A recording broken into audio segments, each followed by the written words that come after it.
Hi అండి, welcome back to my channel. ముందుగా అందరికీ గుడ్ మార్నింగ్ అండి. ఈరోజు వీడియో వచ్చేసి ఇంకా కర్రీ చేయబోతున్నాను అనమాట. దొండకాయ కర్రీ. ఇంకా కొంచెం దూరగా వచ్చినాయి అనమాట. కాయలు వచ్చేసి ఏంటంటే ఇంకా కాయలు కట్ చేశాను. అంటే కాయలుగా అలానే చిలుకలు కట్ చేశాను అనమాట.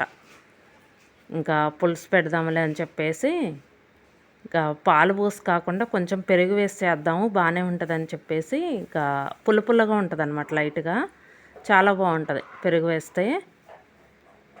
కొన్ని కర్రీస్లో ఏంటంటే పెరుగు వేసి కూడా చేసుకోవచ్చు అనమాట. ఇంకా ఇక్కడ వచ్చేసి ఏంటంటే ముందుగా కట్ చేసి పెట్టుకున్నాను కదా. నేను వచ్చేసి ఏంటంటే నైటే కట్ చేసి పెట్టుకున్నాను. అంటే మార్నింగ్ అంటే అవ్వదు కదండి, ఇంకా హాఫ్ డేస్ పెట్టారు కదా. ఇంకా మామూలుగా అయినా హాఫ్ డేస్ పెట్టకపోయినా ఏంటంటే ఎర్లీ మార్నింగ్ కట్ చేసుకోవాలంటే అవ్వదు కదండి, ఇంకా లేట్ అయిపోతుంది. ఇంకా అక్కడికి 5:30కి అలా లెగిసేదాన్ని. ఇప్పుడు వచ్చేసి ఏంటంటే ఇంకొంచెం ముందు లెగుస్తున్నాను అనమాట.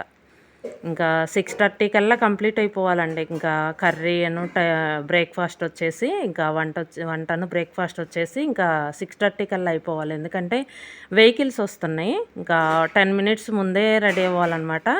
ఇక్కడ వచ్చేసి ఇంకా పోపు వేసాను కదా, ఇంకా ఇవి కూడా వేసేసాను అనమాట. కాయలు వచ్చేసి కొంచెం మగ్గుతూ ఉంటాయిలే అని చెప్పేసి కొంచెం వాటర్ వేసాను అనమాట. హైలో పెట్టేస్తే ఏంటంటే కొంచెం తొందరగా మగ్గుతాయి. ఇంకా మధ్యలో ఏంటంటే నేను ఇంకా మూత పెట్టేసాను అనమాట. కొంచెం ఆవిరికి మగ్గిపోతాయి తొందరగా అని చెప్పేసి. ఈ కాయలు కదా, ఇంకా కాయలు అయ్యేసరికి కొంచెం తొందరగా మగ్గవన్నమాట. చిన్న ముక్కలు కట్ చేస్తే తొందరగా మగ్గుతాయి. ఇక్కడ కాయలు వేసాను కదా, ఇంకా చూడటానికి కూడా చాలా బాగుందండి. ఇంకా కాయలుగా ఉండిపోయి చాలా బాగుంది. ఇంకా లాస్ట్లో వచ్చేసి ఇంకా పెరుగు వేద్దామని చెప్పేసి ఇంకా చేస్తున్నాను అనమాట. ఇక్కడ వచ్చేసి టీ కూడా రెడీ అయిపోయినాయి. ఇక్కడ ఈ డిజైన్ వేశాక చాలా బాగుందండి. కాకపోతే వీడియోలో మొత్తం పడట్లేదు అనమాట. కొంచెం డిస్టెన్స్లో ఉండి తీస్తేనే పడుతుంది. మెయిన్ ఏంటంటే వీడియో గురించి ఇంకా ఛానల్ గురించే వేశానమాట. ఈ డిజైన్ వచ్చేసి ఇంకా ఎప్పుడు ఇంకా కుకింగ్ చేస్తూ ఉంటాం కదా, ఇంకా వీడియో తీస్తుంటాం కదా, ఏదైనా డిజైన్ వేస్తే బాగుంటుందని చెప్పేసి డిజైన్ వేసానమాట. ఇక్కడ వచ్చేసి కర్డ్ వేస్తున్నాను.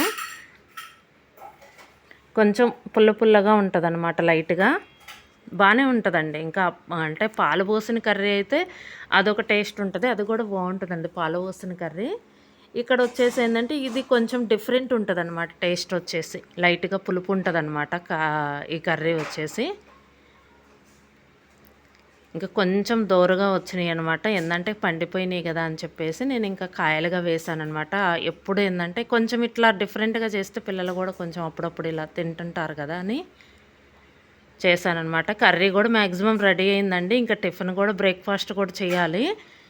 ఇంకా అది షార్ట్ వీడియో పెడతాను. అది వచ్చేసి ఇంకా టిఫిన్ వచ్చేసి నేను ఉప్మా చేస్తానన్నమాట. గోధుమ రవ్వ ఉంది కదా, ఇంకా అది మిగిలిపోయిందనమాట. ఇంకా ఉప్మా చేసేస్తాను. కర్రీ కూడా రెడీ అయిపోయిందండి. ఇంకా మ్యాక్సిమం లైట్గా కొంచెం పులుసుగా ఉంటేనే ఇంకా బాగుంటుంది. లాస్ట్లో వచ్చేసి మరీ డ్రై అవ్వకుండా కొంచెం పులుసుగా ఉంచేసి దించేస్తాను. కొత్తిమీర వేస్తాను లాస్ట్లో వచ్చేసి. ఇదండి వీడియో. కర్రీ కూడా రెడీ అయిపోయింది. ఇదండి వీడియో కనుక మీకు నచ్చితే లైక్ చేయండి, షేర్ చేయండి, సబ్స్క్రైబ్ చేయండి. Thank you for watching.